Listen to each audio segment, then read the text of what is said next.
Shalom Aleihim, Bapak Ibu Saudara yang terkasih dimanapun saudara berada. Bapak Yahweh memberkati saudara dengan segala kelimpahannya. Sangat senang sekali pada pagi ini kita bisa bersama-sama kembali memuliakan dan meninggikan Tuhan. Saudaraku yang terkasih, saat ini saya akan memberikan satu tema, materi saya, yaitu perbincangan di ruang tunggu. Nah, kita akan bersama-sama mendengarkan firman Tuhan ini, dan saya berharap saudara bisa memahami firman Tuhan ini. Sekali lagi, temanya adalah perbincangan di ruang tunggu. Saudara, saya akan menceritakan sebuah kisah. Ada seorang pemuda yang sukses. Dia sedang mengendarai mobil dengan kecepatan yang sangat tinggi. Pemuda ini baru saja memenangkan sebuah tender. Tetapi, saudara-saudara, dengan kecepatan yang sangat tinggi dan hujan yang rintik-rintik, dia pacu mobilnya, dan saat itu dia berkata di dalam hatinya, "Istriku harus tahu kemenangan tender yang aku dapatkan saat ini. Aku memiliki kemenangan tender untuk 10 triliun. Aku punya rencana untuk membeli rumah yang baru. Aku juga punya rencana untuk jalan-jalan ke berbagai negara. Pokoknya aku akan pergunakan waktu yang ada untuk bersenang-senang dengan kemenangan tender 10 triliun ini. Saya bisa menyenangkan kehidupan saya bersama istri saya." Tetapi Bapak Ibu, saat dia sedang merenung seperti itu, tiba-tiba brak, ada mobil tronton atau truk tronton yang berhenti. Dan ternyata mobil yang ditumpangi pemuda sukses ini mengalami kecelakaan. Dan apa yang terjadi, saudara-saudara? Mobil itu hancur. Dan orang muda ini melihat sesuatu yang aneh. Yaitu apa? Dia melihat dirinya sendiri. Dia melihat darah bercucuran di mana-mana. Orang-orang mulai berdatangan. Dan dia melihat bahwa tubuhnya hancur.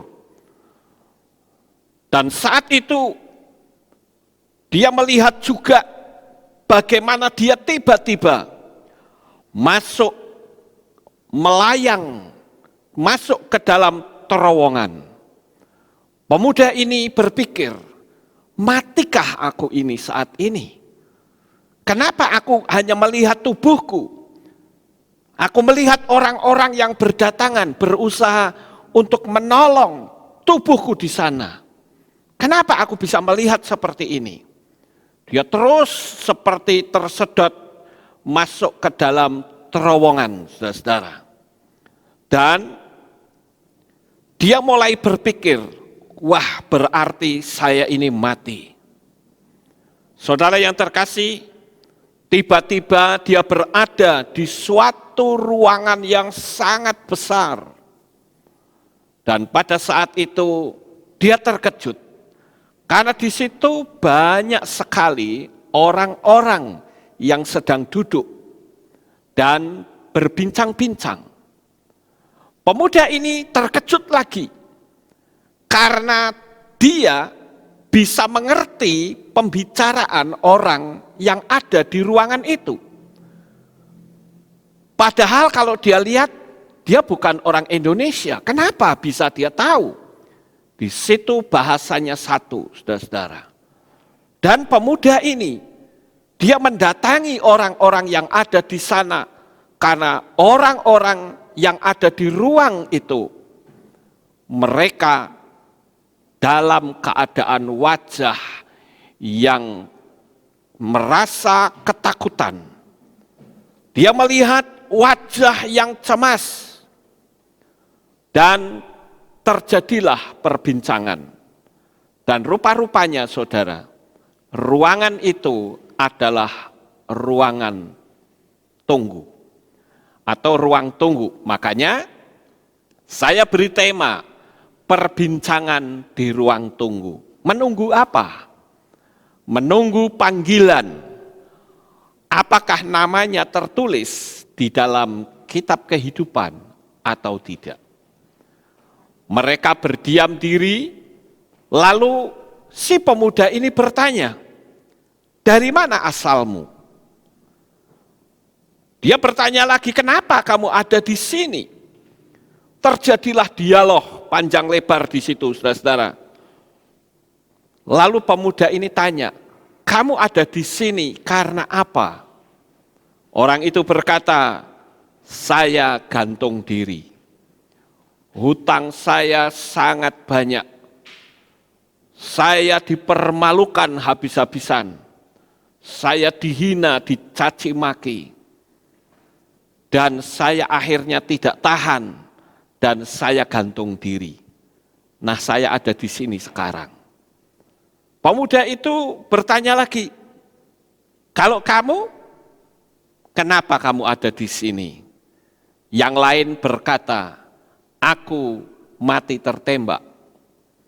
Karena pada saat itu aku dikejar-kejar oleh polisi karena aku membawa narkoba yang sangat banyak. Dan aku berusaha untuk meloloskan diri. Dan aku akhirnya menggunakan cara untuk melumpuhkan polisi, tetapi mereka lebih pandai. Dan akhirnya aku tertembak kepalaku. Dan aku berada di sini." Kemudian pemuda ini bertanya kepada orang yang lain lagi, "Kalau kamu, kenapa kamu ada di situ?" Dia bilang, "Saya terkena bom karena saya hidup di negara yang sedang konflik." "Kalau kamu?" "Saya terkena serangan jantung." Terus pada waktu itu, pemuda tersebut bertanya, "Selama kamu ada di dalam dunia, apa yang kamu lakukan?" Mereka berbincang-bincang terus, saudara. Dan saat pemuda atau orang yang ditanya pemuda tadi belum sempat menjawab, tiba-tiba datanglah malaikat dengan wajah ketakutan. Saat malaikat itu datang, ternyata malaikat itu membawa buku besar berwarna emas, saudara-saudara.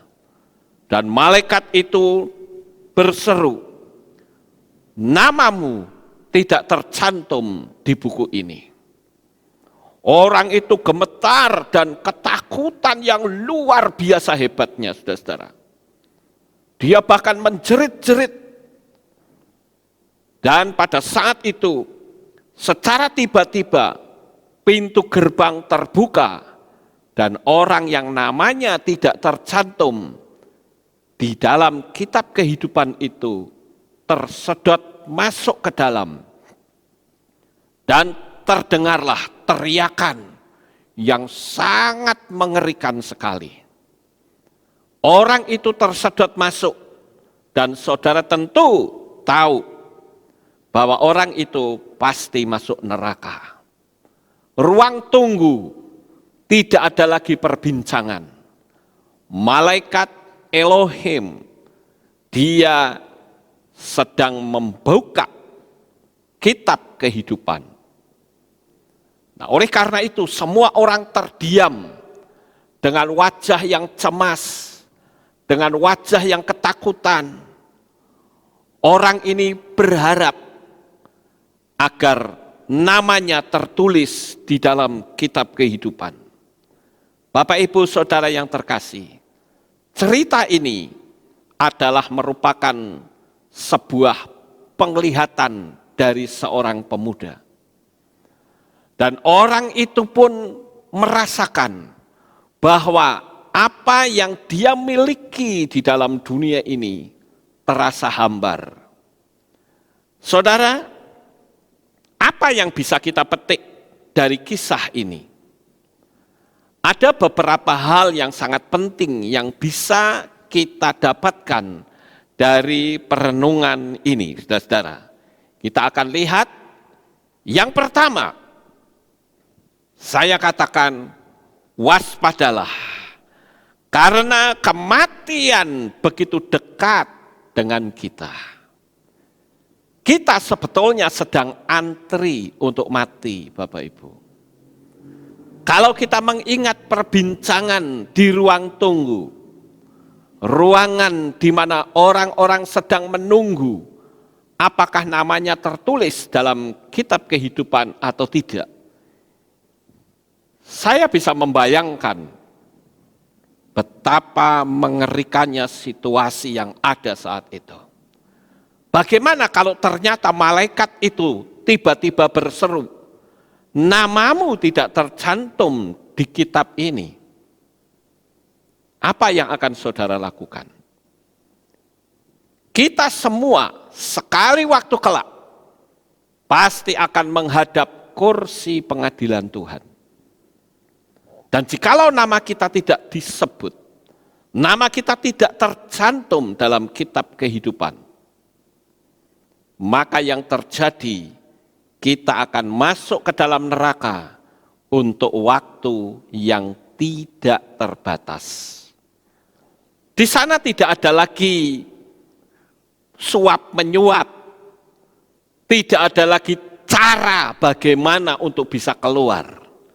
Sekali masuk, selama-lamanya. Oleh karena itu, saudara-saudara, di poin yang pertama ini, perlu kita sama-sama renungkan bahwa kematian itu begitu dekat dengan kita. Saudara adalah makhluk yang sangat mulia. Karena saudara adalah makhluk yang sangat mulia, maka saudara menjadi ajang perebutan dua kekuatan besar. Saudara menyadari enggak kalau saudara adalah orang yang dijadikan oleh Tuhan sebagai manusia yang sangat-sangat sempurna. Kalau saudara menyadari, saudara akan menjalani hidup ini bukan asal-asalan. Saudara juga tidak akan banyak komplain, bersungut-sungut, enggak akan, saudara-saudara. Saya beritahu, engkau, saudara dimanapun berada, saya katakan engkau adalah orang-orang yang sangat sempurna. Karena kesempurnaanmu lah, engkau diperebutkan oleh setan. Setan sekali dia berbuat salah, tidak ada pengampunan. Tetapi saudara, ketika saudara berbuat dosa, Bapa Yahweh memberikan pengampunan kepada saudara sekalian. Nah, oleh karena itu, saudara-saudara, karena kita menjadi bahan perebutan dari dua kekuatan besar, di sisi lain Tuhan ingin memakai saudara untuk menjadi alatnya, tetapi di sisi lain ada oknum musuhnya Bapa Yahweh, yaitu setan, yang berusaha untuk menyeret kehidupan saudara sehingga saudara tidak mendapatkan keselamatan. Jadi sadari saudara, waspadalah. Karena kalau kita melihat jatuhnya Adam dan Hawa, itu hanya karena masalah firman Tuhan yang dipelintir sedikit. Sehingga mendatangkan dosa yang membuat kita semua menerima dosa turunan dari Adam. Coba saudara perhatikan, saat Bapak Yahweh berfirman kepada Adam, dia katakan semua pohon, semua buah pohon dalam taman ini boleh kamu makan buahnya. Tetapi ada satu buah pohon yang tidak boleh kamu makan, yaitu pohon pengetahuan baik dan jahat. Sebab pada hari engkau memakannya, pastilah engkau mati. Tetapi saudara-saudara, setan yang mempergunakan ular, dia berkata, sekali-kali tidak akan mati. Tetapi pada saat engkau memakannya, matamu akan terbuka dan engkau menjadi seperti Elohim. Dipelintir sedikit maknanya jadi berubah. Padahal manusia itu dijadikan Tuhan, itu sudah serupa dengan Tuhan. Tetapi pelintiran dari ucapan si ular, seolah-olah kamu akan menjadi sama seperti Tuhan kalau kamu makan dari buah pengetahuan baik dan jahat. Dipelintir sedikit, manusia dibikin bingung, saudara-saudara. Akibatnya sangat fatal sekali. Itu sebabnya Yesua perlu datang ke dalam dunia ini untuk menyelamatkan kita semua. Sekarang yang jadi pertanyaan bagi kita di poin yang pertama, saudara-saudara, sejak engkau menjadi orang percaya kepada Bapa Yahweh di dalam Yesua HaMasiah, sudah berapa jiwa yang saudara menangkan? Atau saudara hanya berpangku tangan, saudara tidak melakukan apa-apa? Ingat, berkali-kali saya memberitahu, beritakanlah kabar baik. Kalau saudara tidak bisa khotbah, pakailah channel ini untuk memberitakan. Perkara orang terima atau tidak, itu bukan urusan saudara. Tetapi saudara sendiri sudah menyelamatkan diri sendiri. Oleh karena itu, Bapak Ibu Saudara yang terkasih, pertanyaan sudah berapa jiwa yang saudara menangkan, itu masih cukup relevan. Coba ambil target. Saudara katakan, saya mau di tahun ini, saya bisa memenangkan suami saya. Atau saudara berkata, tahun ini saya bisa memenangkan anak saya. Atau saudara katakan, aku akan memberitakan, terserah mereka percaya atau tidak. Nah itu yang penting di situ, saudara-saudara. Perkara dia terima atau tidak itu urusan orang tersebut dengan Tuhan, dan ada unsur anugerah di situ. Jadi pertanyaannya, sudah berapa jiwa yang saudara menangkan?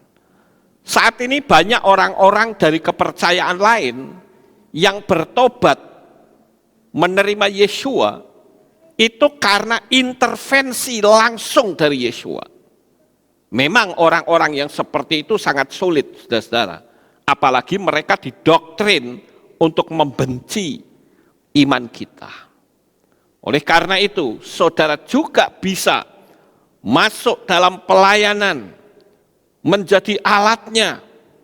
Saudara mungkin menjadi pendoa syafaat, menjadi orang-orang yang menyenangkan hati Tuhan. Sekarang saya ingin ajak saudara merenung. Karena saya sering melakukan perenungan, saudara-saudara. Kalau sudah malam, di atas jam 12, terkadang saya keluar dari pastori. Saya duduk di depan, kebetulan ada tempat duduk, ada kursi, ada meja, saya duduk di situ. Dan saya merenung.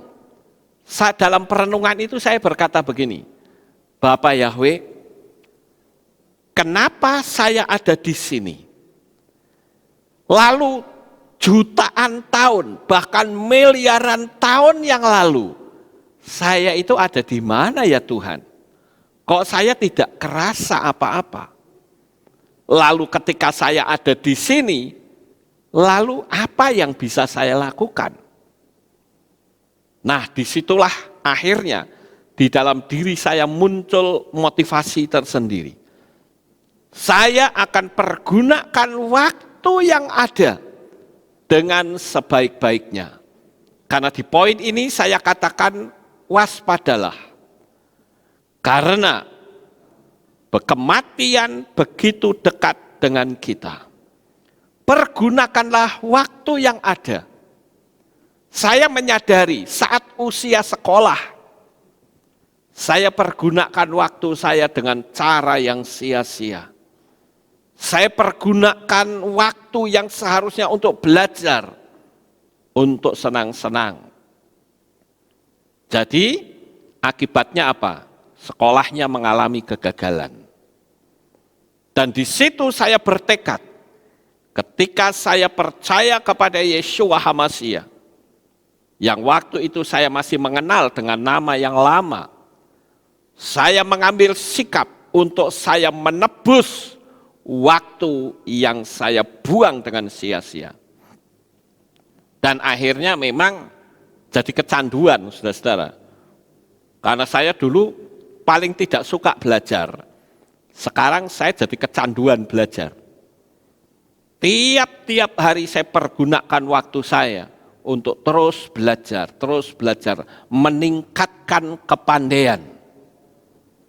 Baik kepandaian di bidang elektro, ya, seperti live streaming ini, baik juga pendalaman tentang firman Tuhan, dan pembelajaran yang lain. Karena saya semua ilmu saya pelajari, saudara.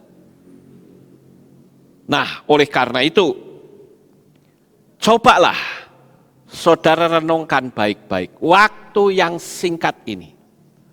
Saya merenung juga, kalau kita melihat ada seorang remaja atau katakanlah seorang ibu-ibu yang mau melahirkan anak. Kenapa dipersiapkan, saudara? Kalau dia sudah tahu anaknya itu laki-laki, maka dia persiapkan pakaian laki-laki. Dia persiapkan sepatu laki-laki. Dia persiapkan mainan laki-laki. Jadi ketika nanti bayinya lahir, bayi itu sudah bisa menikmati pemberian dari bapaknya. Tetapi kenapa sekarang kita yang hidup ini tidak mempersiapkan diri untuk kematian? Saudara dan saya sekali waktu kelak pasti akan mati. Kecuali Yeshua HaMashiach Sang Mesias itu datang untuk yang kedua kali. Maka saudara dan saya tidak akan mengalami kematian. Tetapi kita akan rapture, kita akan menyongsong Tuhan di awan-awan yang permai. Ngapain Tuhan datang di awan-awan? Dia jemput kita, saudara-saudara. Dia tidak menjejakkan kakinya. Dia menjemput kita dan dunia ini berubah masuk ke dalam waktu yang berbeda. Yaitu apa? Zaman anti Hamashiach. Atau orang luar sana menyebutnya antikris. Itu semua sudah ada timeline-nya. Oleh karena itu, cobalah saudara mempersiapkan diri. Kita hidup di dunia ini tidak lama, Bapak Ibu. Jadi karena hidup kita tidak lama, kita harus waspada. Kita harus siap-siap. Saya berharap saudara menyadari, karena sekali lagi kita itu sedang antri untuk mati. Cuma sayangnya kan tidak ada yang tahu, saudara-saudara. Saya mati besok ya saya tidak tahu. Saya mati lusa itu tidak tahu. Saya mati minggu depan atau tahun depan juga tidak tahu. Tetapi setidak-tidaknya kita akan pergunakan waktu dengan sebaik-baiknya. Rabi Shaul atau Rasul Paulus berkata, karena bagiku hidup adalah Hamashiach dan mati adalah keuntungan. Sekarang kalau saya tanya kepada saudara, ini saya sedang berbicara tentang kematian, mengingat tentang kisah yang tadi saya ceritakan. Perbincangan di ruang tunggu. Nah sekarang yang jadi pertanyaan, saudara sudah siap atau belum? Itu saja saudara-saudara. Jangan sampai pada waktu Tuhan panggil ternyata kita sedang tidak punya iman. Dan apa jadinya? Ketika ternyata di ruang tunggu itu malaikat berkata, namamu tidak tercantum dalam kitab ini. Saudara mau minta tolong siapa? Tapi sebaliknya, ketika malaikat Bapa Yahweh membuka buku kehidupan, saat buku itu dibuka, saudara-saudara, dan malaikat itu menyebut nama kita, maka saudara akan disambut dengan sorak-sorai. Saudara akan masuk di Syamayim yang mulia. Saudara akan dijemput oleh banyak saleh-saleh Tuhan sebelum kita. Saudara bisa ketemu dengan Petrus. Saudara juga bisa ketemu dengan Paulus. Orang-orang yang sudah mendahului kita. Dan saya bayangkan mereka akan peluk kita dan berkata, aku sangat bersukacita engkau datang kemari sahabatku. Oh betapa menyenangkan saudara-saudara. Tetapi kalau sampai kita ditolak, sudah tidak ada lagi kesempatan. Itu perenungan kita yang pertama. Sekarang sebelum kita lanjut saudara-saudara, ada baiknya kalau kita membaca ayat firman Tuhan yang tertulis di caption itu. Yaitu di dalam kitab Gilyahna atau kitab Wahyu, pasal yang ketiga, ayat yang kelima, saya bacakan. Siapa yang menang, ia ini akan dikenakan jubah putih. Dan aku sekali-kali tidak akan menghapus namanya dari kitab kehidupan. Tuh kan ada kitab kehidupan, ya, yang dalam bahasa Ibrani disebut Sefer HaChaim. Itu kitab kehidupan, di mana nama-nama kita akan tercantum di sana. Dikatakan, aku sekali-kali tidak akan menghapus namanya dari kitab kehidupan dan aku akan mengakui namanya di hadapan Bapakku dan di hadapan malaikat-malaikatnya. Wow, saya bisa membayangkan betapa dahsyatnya situasi pada saat itu, saudara-saudara, di ruang tunggu tersebut. Kemudian kita lihat lagi di pasal yang ke-20. Ayat yang ke-15, dan jika seseorang tidak didapati tertulis di dalam kitab kehidupan itu, ia dilemparkan ke dalam lautan api. Wow, cukup mengerikan saudara, menakutkan sekali kalau sampai kita dibuang dan kita masuk ke dalam api neraka yang kekal. Untuk jangka waktu berapa? 1 juta tahun? Tidak. Untuk jangka waktu berapa? 1 miliar tahun? Tidak. 1 triliun tahun pun tidak. Tapi kitab suci kita mengatakan selama-lamanya. Oleh karena itu Bapak Ibu, karena di balik kematian itu ada kehidupan kembali. Memang semua agama mengajarkan hal yang sama, tetapi siapa yang menyelamatkan? Bapa Yahweh di dalam Yeshua HaMasyiah lah yang menyelamatkan. Dia juru selamat umat manusia. Jadi karena waktu kita yang pendek ini, kita harus berhati-hati. Sekarang kita akan lihat poin yang kedua, saudara-saudara. Kita masih punya kesempatan untuk meraih keselamatan. Kalau saudara saat ini belum menerima Yahweh di dalam Yeshua HaMasyiah, saya katakan terimalah dia. Karena Yahweh itu adalah nama Sang Pencipta dan Yeshua HaMasyiah itu adalah Yahweh yang turun ke dalam dunia ini dalam wujud manusia. Sekali lagi saya perlu tanamkan hal ini kepada saudara. Sejak manusia jatuh dalam dosa, maka tuntutan untuk manusia itu bisa selamat. Maka manusia itu harus taat sampai mati dan tidak pernah melakukan dosa. Tetapi mana mungkin manusia tidak bisa berdosa, orang dia sendiri sudah keturunan orang berdosa kok. Jadi manusia manapun, nabi sehebat manapun, tidak bisa menjadi juru selamat, saudara-saudara.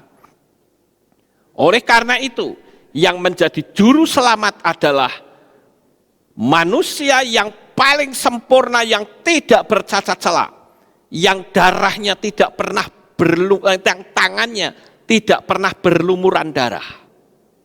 Dialah Yeshua HaMashiach. Yahweh sendiri yang turun, karena yang sempurna kan cuma Yahweh.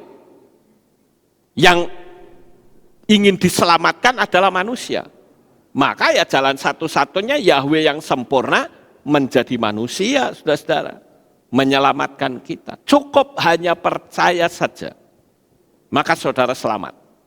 Kemarin saudara bisa lihat video saya ajari saudara untuk saudara berdoa menerima keselamatan melalui nama Bapa Yahweh di dalam Yeshua HaMashiach.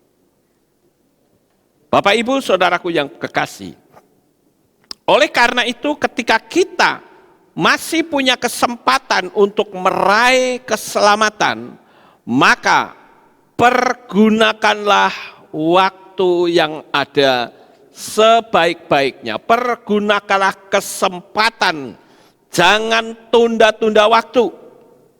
Jikalau saudara mendengar keselamatan ini hanya di dalam Yeshua HaMashiach, terimalah dia, Bapak Ibu. Saya tidak mengenal saudara karena saya tidak bisa melihat wajah saudara. Tetapi doa saya selalu katakan Bapa Yahweh yang Maha Kuasa, berkati dan tolonglah para subscriber video saya. Supaya orang-orang yang mengakses channel saya, semuanya diselamatkan oleh Tuhan. Karena di balik kematian itu ada kehidupan yang sangat menakutkan. Kalau sampai kita masuk neraka, saudara-saudara. Cuman masalahnya kan karena kita tidak melihat, jadi kita anggap santai. Bahkan mengolok-olok. Itu berbahaya sekali. Kita juga harus percaya kepada nabi-nabi terdahulu yang memberitakan tentang datangnya Mesias, yaitu Yeshua HaMashiach. Kemarin ada yang WA saya berkata begini, Pak Lukas, ini ada seseorang yang mengatakan begini gitu. Nggak usah panggil Yahweh juga nggak apa-apa katanya. Toh Tuhan juga tahu. Saya jawabnya begini, saya harus nurut orang ini atau saya harus nurut nabi-nabi terdahulu? Coba Anda jawab sendiri. Saya kira-kira tunduk pada omongan orang yang baru lahir kemarin sore istilahnya, apa saya tunduk pada apa yang nabi-nabi zaman dahulu perintahkan? Itu saja. Kalau dibilang tidak usah panggil nama, tidak apa-apa, bagaimana dengan ayat firman Tuhan di dalam kitab Divrahayamim Alef pasal 16 ayat yang ke-8 atau 1 Tawarikh. Kemudian di dalam kitab Tehillim 105 ayat 1. Kemudian di dalam kitab Yesaya pasal 12 ayat yang keempat, di sana dikatakan, Hodulah Yahweh kirubismu, bersyukurlah kepada Yahweh, panggillah namanya. Namanya disuruh panggil, saudara-saudara. Lah kalau kita tidak memanggil, ya bagaimana? Saya harus nurut pendeta-pendeta ini.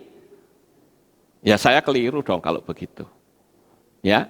Saya akan tetap memanggil sesuai dengan perintah yang diajarkan oleh para nabi. Kemudian, saudara-saudara, saya katakan bahwa saudara jangan ragu akan kemesiasan Yeshua HaMasiah. Jangan ragu, saudara-saudara. Ingat, saat Yeshua bangkit, ini bukan kisah dongeng, tapi kisah fakta. Dan itu pun jelas-jelas loh, sudah bangkit loh. Saksinya bukan satu orang, banyak orang. Kitab suci menulis ada 500-an orang yang menyaksikan bahwa Yeshua yang disalibkan oleh ahli Taurat dan orang Farisi sudah bangkit kembali. Itu pun masih dipelesetkan dengan berkata, Yeshua itu dicuri oleh murid-muridnya. Lah padahal kalau dipikir secara logika, kalau Yeshua dicuri sama muridnya, betapa lemahnya tentara Romawi. Mosok sama orang-orang sipil yang tidak punya senjata saja mampu mencuri mencuri tubuh Yeshua yang ada di dalam kubur. Belum lagi dimeterai, belum lagi ditutup dengan batu yang besar. Lemah banget tentara Romawi, saudara. Tapi itulah kebohongan. Jadi kebohongan itu ya sekalipun tidak masuk logika, yang penting diteriakkan. Jadi kalau yang namanya kebohongan, kalau terus diteriakkan, yang itu jelas-jelas tidak benar akan ditangkap sebagai kebenaran. Karena terus-menerus diteriakkan. Oleh karena itu kita perlu berpegang kepada sebuah pedoman. Pedomannya adalah kitab suci kita. Kalau kitab suci kita memberitahukan bahwa Mesias itu sudah bangkit, ya sudah, kita terima saja. Ya. Nah, kalau kita perhatikan saudara-saudara, saat kita berulang tahun, saya tunjukkan di caption itu ada orang tua yang berulang tahun. Dan orang-orang selalu berseru-seru dengan berkata, panjang umurnya, panjang umurnya. Tidak salah orang merayakan ulang tahun. Kenapa? Karena dengan ulang tahun, maka orang akan mengingat bahwa waktunya hidup di dunia ini semakin mendekati akhir, saudara-saudara. Artinya kalau saya dijatah Tuhan, umur 80 tahun misalnya, ya, misal saya dijatah Tuhan umur 80, sekarang saya sudah umurnya 60 lebih. Berarti sudah tinggal berapa puluh lagi? 20 kurang, saudara-saudara. Kalau umurnya 80. Kalau umur saya 100, wah berarti tambah 20 lagi. Nah kalau umur saya dijatah Tuhan cuma 61, berarti saya tinggal tunggu saat saja, saudara-saudara. Nah oleh karena itu, kita sebagai anak-anak Bapa Yahweh, ketika kita merayakan ulang tahun, ingatlah bahwa sebetulnya itu menunjukkan bahwa waktu jatah kita hidup di dunia ini sudah semakin dekat. Ya Bapak Ibu, ayo saudara ulang tahunnya kapan? Saudara merasa enggak kalau semakin ulang tahun berarti semakin saudara mendekati jatah yang Tuhan sudah berikan. Ya, jangan malah kita sukacita ulang tahun, tapi kita tidak ingat bahwa sebetulnya umur kita mendekati akhir. Kita lanjut poin yang ketiga, saudara-saudara. Ingatlah bahwa kematian kita itu tidak membawa apa-apa.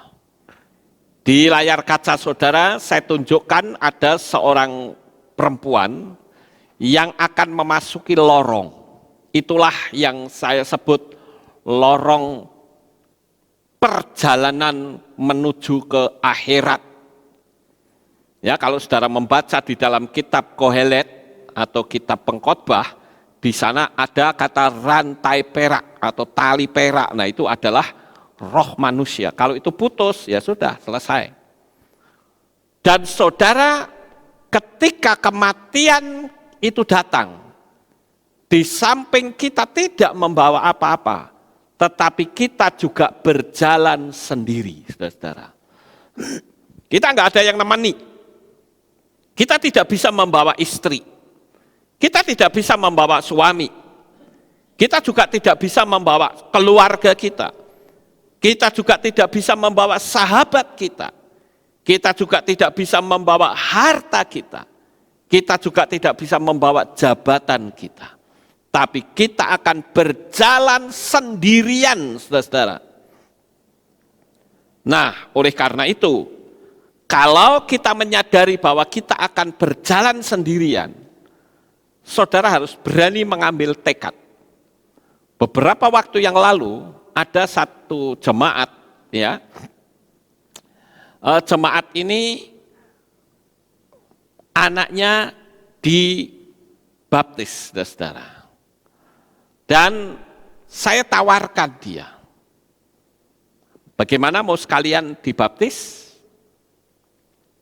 Dia bilang, nanti saja Pak, saya memang sudah percaya kepada Bapak Yahweh di dalam Yeshua HaMashiach. Tetapi suami saya belum. Jadi karena suami saya belum, ya lebih baik saya tak tunggu saja supaya nanti ya kita bisa baptis sama-sama. Ya saya bilang, ya sudah kalau itu prinsipmu, tapi saya ingatkan loh, kamu bisa tahu kematianmu besok enggak? Enggak bisa bukan?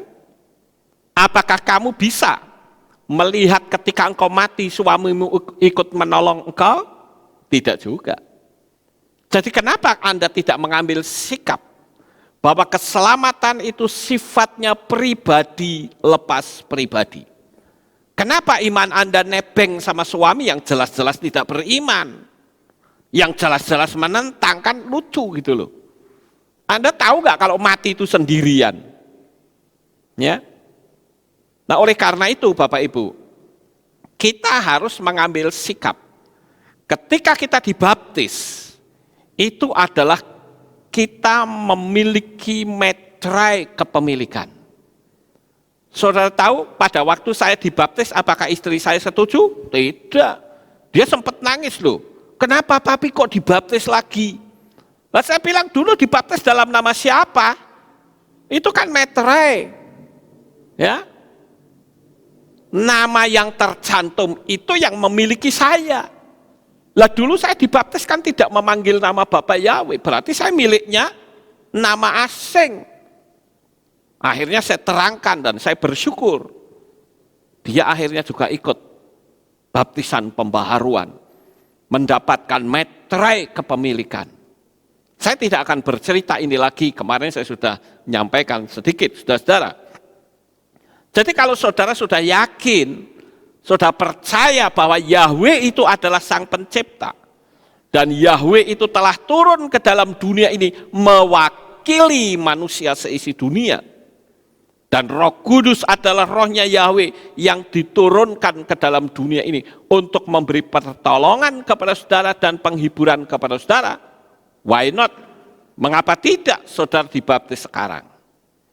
Jangan tunda-tunda waktu, saudara-saudara. Atau kalau saudara punya kesempatan, silahkan datang ke Magelang. Ini lockdown kan sudah mulai melonggar. Iya kan? Silahkan saudara datang ke Magelang. Saya siap untuk membaptis saudara. Saya satu orang pun saya baptis, saudara.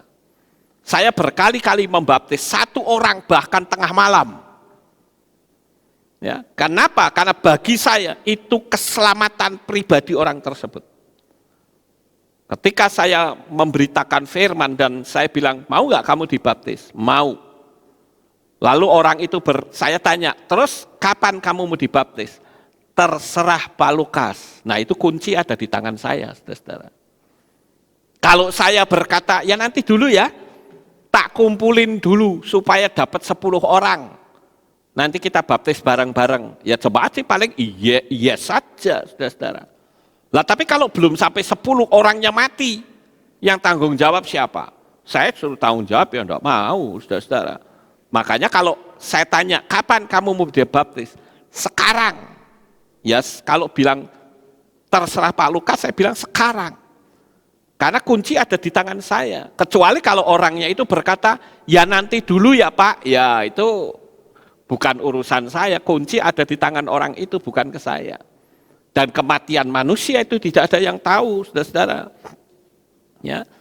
Jadi, di poin yang ketiga ini, ketika atau saat kematian kita tidak membawa apapun, berarti semua yang kita miliki di dalam dunia ini sebetulnya adalah titipan belaka yang sekali waktu kelak Tuhan akan ambil kembali. Makanya kalau kita awal, ya orang Magelang itu ngomongnya awal itu apa ya? Oh kayak kangelan gitulah. Untuk memberikan persembahan, wah itu berarti saudara merasa itu milik saudara. Kita ini kan cuma dititipi, saudara-saudara. Waktu kita mati kita tidak membawa apa-apa. Seperti perempuan yang ada di layar kaca itu. Dia tidak membawa apa-apa. Rohnya masuk ke lorong tempat di mana dia harus masuk ke ruang tunggu. Yang tadi awal saya ceritakan, saudara-saudara. Jadi, di poin ini pun saya akan kasih tahu kepada saudara, agar saudara mempergunakan talenta yang saudara miliki. Talenta itu artinya bakat, ya. Saudara bakatnya apa? Pergunakan. Ya, saudara punya kemampuan apa? Saudara pergunakan untuk melayani pekerjaan Tuhan. Kita hidup di dunia ini sudah tidak lama, saudara-saudara. Waktunya sudah sangat-sangat singkat sekali. Pertanyaannya, pelayanan apa yang saudara sudah lakukan? Talenta yang Tuhan berikan kepada saudara, apakah sudah dikembangkan? Saya cerita sekali lagi. Saya waktu pertama bertobat, saya punya kemampuan itu teknik elektro, saudara-saudara. Jadi karena teknik elektro, saya punya kemampuan di situ, ya saya bikin mesin babat dari bor listrik, sehingga bisa untuk membabatin rumput-rumput. Kemudian karena listrik itu masuk ke gereja pada waktu itu cuma 60, zaman itu kan listriknya 110, saudara-saudara. Masuk di gereja itu 60, kadang 70. Saya disuruh, tidak. Saya berpikir, wah ini gereja kok neonnya kelap-kelip, biar. Saya bilang ini berarti strumnya rendah. Apa yang saya lakukan? Tanpa disuruh, saya gulung trafo sendiri. Dari 60 saya angkat menjadi 110, bahkan 115. Ya, supaya neon itu tidak cepat hitam, saudara-saudara. Kalau tegangannya tinggi kan tidak cepat hitam. Saya naikkan jadi 115. Saya gulung sendiri, padahal saya belum punya mesin penggulung trafo. Kalau sekarang gampang orang bikin trafo, gulung pakai mesin ada. Saya dulu enggak, saya cari kokernya sendiri, bikin koker sendiri pakai kardus, ya. Kemudian cari kernnya, saya cari di pasar loak. Saya cari kern yang gede, ya. Saya hitung, saya gulung sendiri. Tujuannya apa? Satu, menyenangkan Tuhan. Itu saja, saudara-saudara. Karena saya menyadari bahwa saya punya talentanya seperti itu. Kemudian ketika keyboard di kehilat rusak, ya saya pakai untuk membetulkannya, saudara-saudara. Sekarang saya bersyukur anak saya Michael sudah bisa membetulkan, jadi ya saya nggak perlu pusing lagi. Saya hanya konsentrasi kepada firman Tuhan. Ya, jadi talenta yang Tuhan berikan itu jangan dipendam, Bapak Ibu. Sekarang kita lihat yang berikutnya, yang keempat, saudara-saudara. Ya, yang keempat, janganlah kita mempermainkan hukum Tuhan atau melunakkannya. Ya, biasanya orang itu paling gampang melunakkan firman, istilahnya toleran manusia. Tapi Tuhan itu tidak toleransi, saudara. Dosa ya dosa, salah ya salah. Ya, sadarilah bahwa di balik kematian itu ada kehidupan yang kekal, di mana penentuan kemana masuknya kita saat kita ada di dalam dunia ini. Bapak Ibu Saudara yang terkasih, Torah mengajarkan kepada kita untuk kita menghormati orang tua. Saya pernah mendapat pengaduan dari seseorang tua, saudara-saudara. Dia bilang gini, cobalah Pak Lukas tolong nasihati si A itu ya. Kalau di gereja wae rohaninya luar biasa, tapi kalau di rumah kurang ajarnya juga luar biasa. Waduh, wah ini gimana saudara-saudara? Kalau di gereja, wah, di kehilat, wah, rohaninya kayak malaikat saudara-saudara. Tapi kalau di rumah kurang ajar. Ya saya ketika disebut namanya saya perhatikan, ini setiap saya khotbah kadang ngilang. Dia cuma apa? Duduk di depan di kantin, saudara-saudara, sambil makan-makan. Ya sampai tua enggak akan ngerti firman Tuhan itu apa, saudara-saudara. Nah, bagi saudara yang seperti itu, yang kurang menghargai orang tua, cobalah saudara menghargai mereka. Karena Torah mengajarkan di dalam kitab Markus pasal 7 ayat yang ke-10 dikatakan, sebab Mose berkata, hormatilah ayahmu dan ibumu, dan siapa yang mencaci maki ayah atau ibunya, binasalah dia dalam kematian. Tuh. Halo anak-anak muda, saya perlu kasih tahu engkau saat ini. Apakah engkau mengasihi orang tuamu? Apa engkau menghormati mereka? Atau saudara menganggap enteng orang tua saudara? Ayo, bertobatlah.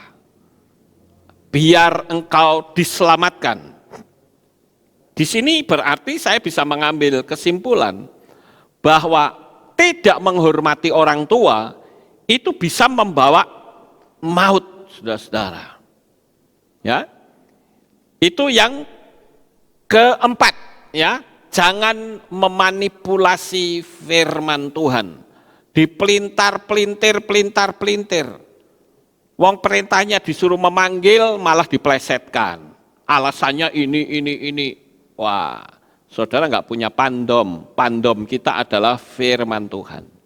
Kita lihat yang kelima, saudara-saudara. Saat kita mati, semua kehormatan kita hilang. Ya, jadi ketika kita mati, kehormatan kita hilang. Orang tidak akan mau berdekatan dengan kita. Dan nama kita pun berubah menjadi almarhum atau almarhumah kalau perempuan. Dan tubuh kita itu sudah dipanggil jenazah. Seterhormat seperti apapun. Misalnya ada seseorang namanya Rohadi, misalnya saya pinjam nama, maaf ya kalau saudara yang namanya Rohadi, saya pinjam nama. Bapak Rohadi itu meninggal, dia adalah seorang profesor doktor. Apakah orang akan berkata, di mana Bapak Profesor Doktor Rohadi? Tidak mungkin. Orang pasti akan tanya, jenazahnya di mana? Jabatannya berubah sudah, saudara-saudara. Nah kita mesti hati-hati. Orang juga tidak mau berdekatan dengan kita. Selagi dia hidup, punya titel, punya jabatan, orang pada berbondong-bondong mendekat sama dia. Tapi ketika dia mati, wah boro-boro mendekat, nggak akan mau mendekat, saudara-saudara.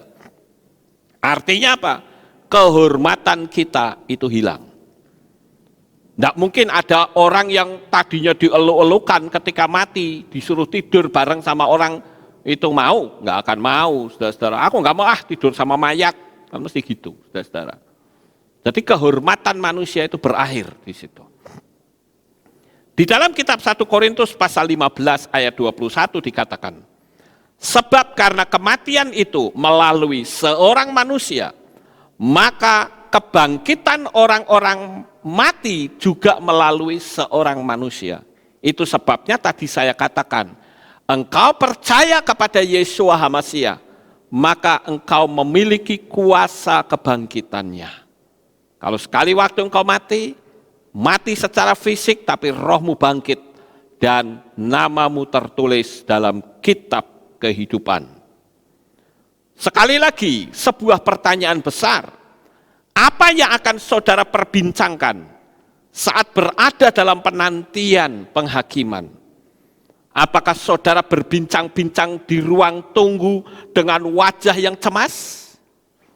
Atau saudara berbincang-bincang di ruang tunggu dengan hati yang penuh sukacita karena sebentar lagi saudara akan dipanggil namanya yang tertulis di dalam kitab kehidupan.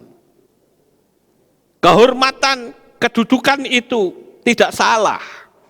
Saya tidak menyalahkan orang mencari hikmat, mencari kedudukan, mencari kehormatan. Itu bagian kehidupan dalam dunia ini. Dan saudara harus punya. Tetapi saudara-saudara, yang salah adalah kalau dengan saudara punya kedudukan, punya jabatan, punya segala-galanya dan saudara menjadi sombong, itulah yang saya sebut kecelakaan iman, Bapak Ibu. Oleh karena itu berhati-hatilah, karena saat ini kita sedang berada di penghujung dunia, di mana-mana orang sudah mulai menceritakan tentang kedatangan Tuhan untuk yang kedua kali. Oleh sebab itu Bapak Ibu, pada pagi hari ini biarlah materi firman Tuhan ini akan meneguhkan saudara untuk tetap berpegang teguh kepada firman-Nya. Dan saya katakan, jangan takut, jangan gentar. Jalani hidup ini bersama Bapa Yahweh di dalam Yeshua HaMasyiah, engkau pasti aman. Sukses besar untuk saudara, Bapa Yahweh memberkati. Haleluya. Kita tunduk kepala dan kita akan berdoa. Kami mengucapkan terima kasih dan syukur kepadamu ya Bapa. Di pagi yang indah ini kami bersama-sama telah mendengarkan renungan firman-Mu. Biarlah apa yang kami renungkan kami boleh tanamkan di dalam hati kami. Dan tentunya kami diberi kemampuan untuk menjadi pelakunya. Sehingga saat engkau datang kembali, maka kami bisa menyongsong engkau di awan-awan yang permai. Atau ketika engkau belum datang dan kami harus mati, maka kami mati dan nama kami tertulis dalam kitab kehidupan. Terima kasih ya Bapa Yahweh. Inilah doa syukur yang kami naikkan kepadamu.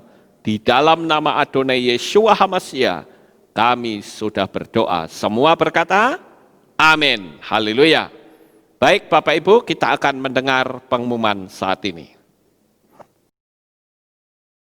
Shalom, berjumpa kembali dalam Aleph Tau Breaking News. Salam sehat bagi kita semua. Berikut saya sampaikan pengumuman untuk minggu ini. Bagi jemaat yang memiliki anak-anak, bisa diimbau untuk mengikuti ibadah anak di channel YouTube Aleph Tau Kids setiap hari Minggu pukul 9 pagi.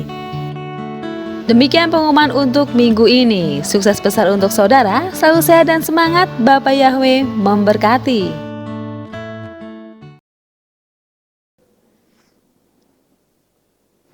Ya, itulah pengumuman kita Bapak Ibu, dan sekarang kita akan akhiri ibadah kita di pagi ini. Saya mengundang jemaat Tuhan dimanapun saudara berada, mari kita bangkit berdiri, kita akan tutup di dalam doa. Terima kasih ya Bapak Yahweh, selesai sudah ibadah kami di pagi yang indah ini. Sebentar lagi anak-anak-Mu akan pulang ke rumah mereka masing-masing. Kami mohon perlindungan dan tuntunan Tuhan, sehingga mereka sampai di rumah dengan selamat. Dan yang akan melakukan aktivitas, Bapa Yahweh memberkati segala aktivitas mereka. Terima kasih ya Tuhan, inilah doa syukur yang kami naikkan kepadamu. Dan sebelum kami tutup dalam doa, saya berdoa untuk seluruh umat-umat-Mu dimanapun mereka berada, yang saat ini sedang sakit, jamah dan sembuhkan Tuhan. Yang saat ini mereka menghadapi masalah, selesaikan masalahnya Bapa. Engkau sanggup untuk menyelesaikan, sekalipun itu di luar jangkauan pemikiran manusia, tapi bagimu sangat mudah. Terima kasih Bapa Yahweh, yang saat ini bimbang Tuhan teguhkan imannya, karena sekali waktu kami akan berjumpa kembali di dalam kasih dan kemuliaan Bapa. Inilah doa syukur yang kami naikkan kepadamu, di dalam nama Adonai Yeshua HaMashiach, Juru Selamat kami sudah berdoa dan mengucap syukur. Mari kita angkat tangan kita, dan kita akan menerima berkat Kohanim. Haleluya. Yevarecha Yahweh wa yishmereka.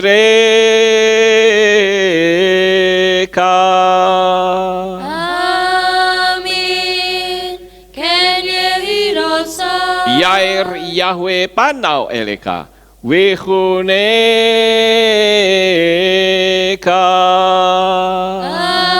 Amin. Ken yehirosa. Yesa Yahweh panau eleka.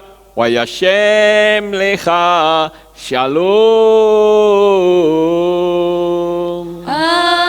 Amin. Ken yehirosa. Baruk atabair ufaruk atabasaleh. Engkau akan diberkati di kota dan kau akan diberkati di ladang. Amin. Baruk peripitne kau friat matka ufri fahemte kasyekar ala peka wa esterot soneka. Diberkatilah buah kandunganmu, diberkati hasil bumimu, diberkati hasil ternakmu, anak-anak lembumu dan anak-anak dombamu. Amin. Baruk tan akaumi syarteka, diberkatilah bakulmu dan tempat adonanmu. Amin. Baruk ata boboy kau faruk ata betseteha, dan kau akan diberkati pada waktu kau masuk, dan kau akan diberkati pada waktu kau keluar. Amin. Baruk ata Yahweh Eloheinu melek haolam, Besem Yeshua HaMashiach Waruah HaKodes Kile Olam Faed. Kami sudah berdoa dan mengucap syukur. Amin.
Haleluya, Bapak Yahweh memberkati Syafuat Tov. Amin.